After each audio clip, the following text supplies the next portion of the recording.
সোমা কিচেনে সবাইকে স্বাগত। আজকে আমি আবার একটা নতুন রেসিপি নিয়ে চলে এসেছি, একটা নাস্তার রেসিপি। আমি আপনাদের কাছে একটা ব্রেড কাটলেট বানিয়ে দেখাবো। তো ব্রেড কাটলেটটা আমি কীরকম করে বানাই আপনাদের প্রথম থেকে শেষ পর্যন্ত দেখতে হবে আমার ভিডিওটা। আর যদি ভালো লেগে থাকে তাহলে আমার চ্যানেলটার সঙ্গে থেকে লাইক শেয়ার কমেন্ট অবশ্যই সাবস্ক্রাইব করে আমার পাশে থাকবেন। তো চলুন রান্নাঘরে যাওয়া যাক বন্ধুরা। তাহলে এখানে আমি নাস্তার জন্য ব্রেড কাটলেটের জন্য আমি কি কি নিয়েছি সেটা দেখে নিন। এখানে আমি বেসন নিয়েছি, আর এখানে আমি ব্রেড নিয়েছি। এটা ব্রাউন ব্রেড, যে কোনো হোয়াইট ব্রেডও নিতে পারেন। তারপরে আমি এখানে একটা বড় সাইজের আলুকে আমি সেদ্ধ করে নিয়েছি। এখানে নিয়েছি সামান্য পরিমাণে একটু পেঁয়াজ কুচি, আর এখানে নিয়েছি আমি টমেটো কুচি একটু, আর এখানে আমি কাঁচা লঙ্কা কুচি আর ধনেপাতা কুচি নিয়েছি। আর এখানে আমি 1 চিমটের মতন খাওয়া সোডা নিয়েছি। প্রথমে আমি ব্রেডগুলো যে নিয়েছি ব্রেডগুলোকে আমি কেটে নেব। ব্রেডগুলোর সাইড আমি সুন্দর করে কেটে নেব, কারণ এই সাইডটা খেতে ভালো লাগে না।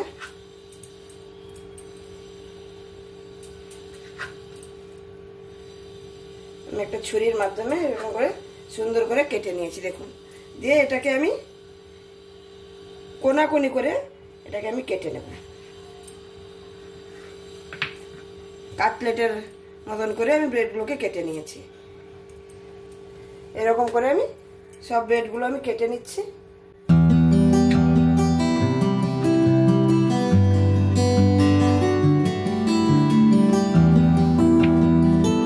খুবই সহজ, কোনো ঝামেলা ছাড়াই দেখুন আমি কেটে নিয়েছি। সব ব্রেডগুলো আমার কাটা হয়ে গেছে। আর এগুলো যদি আপনারা চান নাও ফেলে দিতে পারেন, ব্রেড ক্রামস বানিয়ে নিতে পারেন। একে একটু গরম তাওয়াতে সেকে নিয়ে গুঁড়ো করে নিলেই ব্রেড ক্রামস হয়ে যাবে। তাহলে বন্ধুরা আমি এবার কাটলেটে যেটা পুর হবে সেটা বানিয়ে নেব। এখানে আমি একটা কড়াই নিয়ে নিয়েছি, কড়াইয়ের মধ্যে আমি একটু তেল দিয়ে দিয়েছি। এবার তেলটা গরম হয়ে গেলেই আমি এখানে সামান্য পরিমাণে একটু জিরে ফোড়ন দেব। জিরে ফোড়ন দিয়ে তারপরে আমি পেঁয়াজ কুচি যেটা রেখেছি পেঁয়াজ কুচিটা দিয়ে দেব।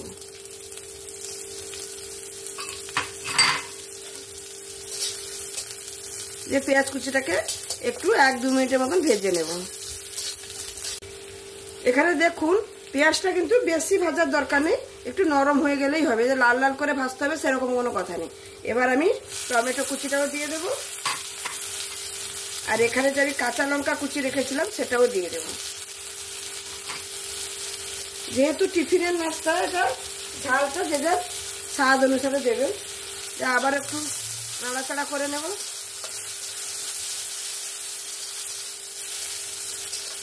এটা একটু নাড়াচাড়া করে নিয়েছি। এবার আমি যেটা করবো, এখানে যে আলু সেদ্ধ আমি রেখেছিলাম সেই আলু সেদ্ধগুলোকে আমি হাতে এরকম ভেঙে ভেঙে দিয়ে দেব।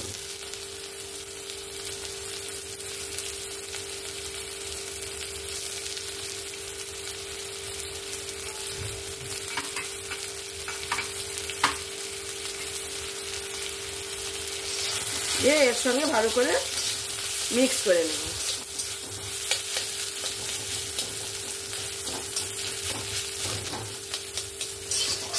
এবার এখানে আমি কিছু গুঁড়ো মশলা দেব।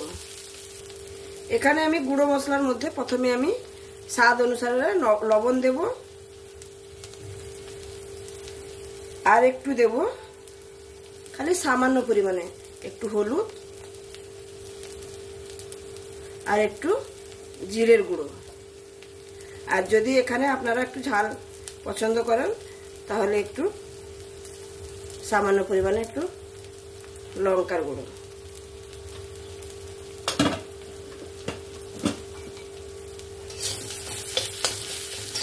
দিয়ে এটাকে আবার ভালো করে মশলার সঙ্গে ভালো করে মাখিয়ে নেব।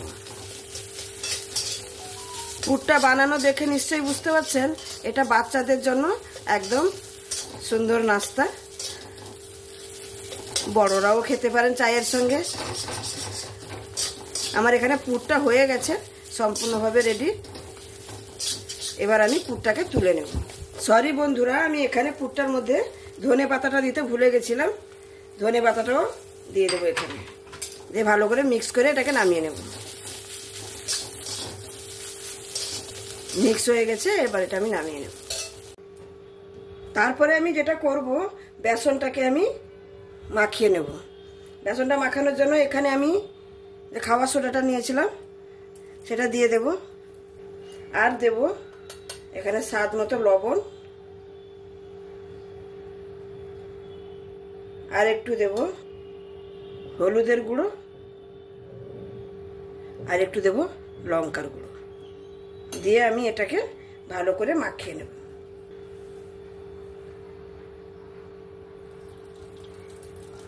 অল্প অল্প করে জল দিয়ে ব্যাটারটাকে মাখিয়ে নিতে হবে।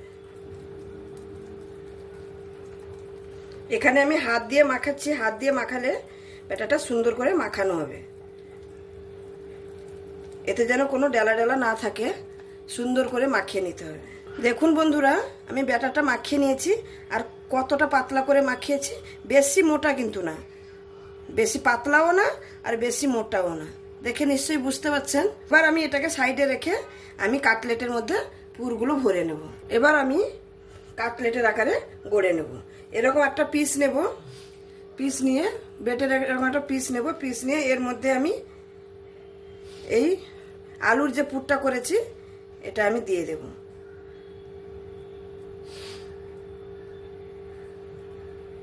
দেখুন এরকম করে আমি আলুর পুরটাকে লাগিয়ে নেব, দিয়ে তার উপরে আর একটা ব্রেড দিয়ে এরকম আমি চাপা দিয়ে এরকম একটু দাবিয়ে দেব। দেখুন একটা আমার রেডি হয়ে গেল। এরকম করে আমি সবগুলো বানিয়ে নেব।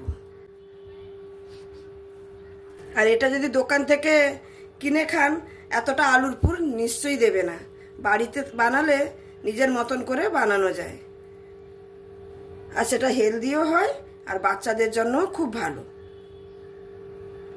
দেখুন আর একটা বানানো হয়ে গেল। এরকম করে আমি সবগুলো বানিয়ে নেব। দেখুন বন্ধুরা, আমি এখানে সবগুলো বানিয়ে নিয়েছি, এর মধ্যে সবগুলো আলুর পুর দিয়ে বানিয়ে নিয়েছি। এবার আমি এটাকে বেসনের যে ব্যাটারটা তৈরি করেছি ওর মধ্যে লাগিয়ে আমি ভেজে নেব। এখানে আমি কাটলেটগুলো ভেজে নেওয়ার জন্য কড়াই বসিয়ে দিয়েছি, কড়াইয়ের মধ্যে আমি তেলটাও দিয়ে দিয়েছি। তেলটা মিডিয়াম গরম হতে হবে, বেশি গরম হলে কিন্তু পুড়ে যাবে দেওয়ার সঙ্গে সঙ্গে। এবার আমি যেটা করব, আমার তেলটা মিডিয়াম গরম হয়ে গেছে। এবার আমি এখানে যে বেসনের ব্যাটারটা নিয়েছি তার মধ্যে এরকম দেখুন এরকম করে আমি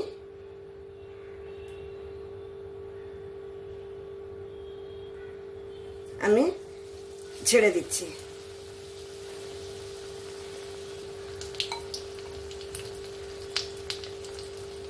আমি এখানে আবারও আমি ব্রেডটাকে দেখতে পাচ্ছেন, আমি ব্রেডটাকে সুন্দর করে এর সঙ্গে মাখিয়ে নিয়েছি, দিয়ে আমি এটাকে ছেড়ে দেব।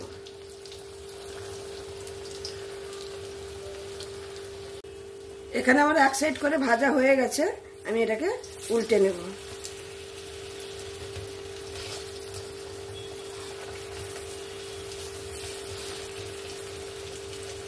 এখানে আমার দুটো ভাজা হয়ে গেছে, দেখুন সুন্দর করে আমি লাল লাল করে ভেজে নিয়েছি। দেখুন একদম দোকানের মতো লাগছে কিনা।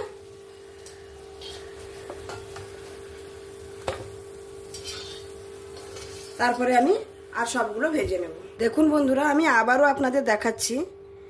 এরকম ব্রেড নিয়ে বেসনের ব্যাটারের সঙ্গে ডুবিয়ে সুন্দর করে আমি কোট করে নিয়েছি। এবার আমি তেলের মধ্যে ছেড়ে দেব। এটাও আমার ভাজা হয়ে গেছে, এটাও আমি তুলে নিচ্ছি। দেখুন আমি এরকম করে সবগুলো ভেজে নেব। তাহলে বন্ধুরা, এখানে আমার সবগুলো ভাজা হয়ে গেল, আমি তুলে নিচ্ছি। এবার আমি পরিবেশন করে দেখাবো।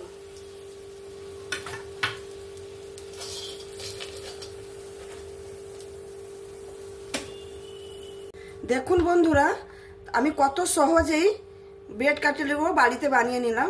এরকম করে বাড়িতে বানিয়ে নিলে এটা শরীরের পক্ষেও ভালো আর সবার জন্য ভালো। এরকম আমি যেরকম পদ্ধতিতে বানিয়েছি সেম পদ্ধতিতে যদি আপনারাও বানিয়ে নিতে পারেন বাড়িতে বাচ্চাদের জন্য, এবং সকালে টিফিন হোক বা সন্ধ্যে চায়ের সঙ্গে নাস্তা হোক, সুন্দরভাবে এরকম বানিয়ে নিলে আর বাজার থেকে কিনে খাওয়ার কোনো দরকারই নেই। তাহলে বন্ধুরা, যদি আমার এই রেসিপিটা, ব্রেড কাটলেটের রেসিপিটা যদি ভালো লেগে থাকে, তাহলে অবশ্যই আমার চ্যানেলটাকে লাইক, শেয়ার, কমেন্ট করে আমার পাশে থাকবেন। আর পাশে থেকে আমার উৎসাহ বাড়ালে আমি আরও নতুন নতুন রেসিপি নিয়ে আপনাদের সঙ্গে আসতে পারবো আর আপনাদেরকে উপহার দিতে পারবো। তাহলে বন্ধুরা, আজকে এই পর্যন্তই।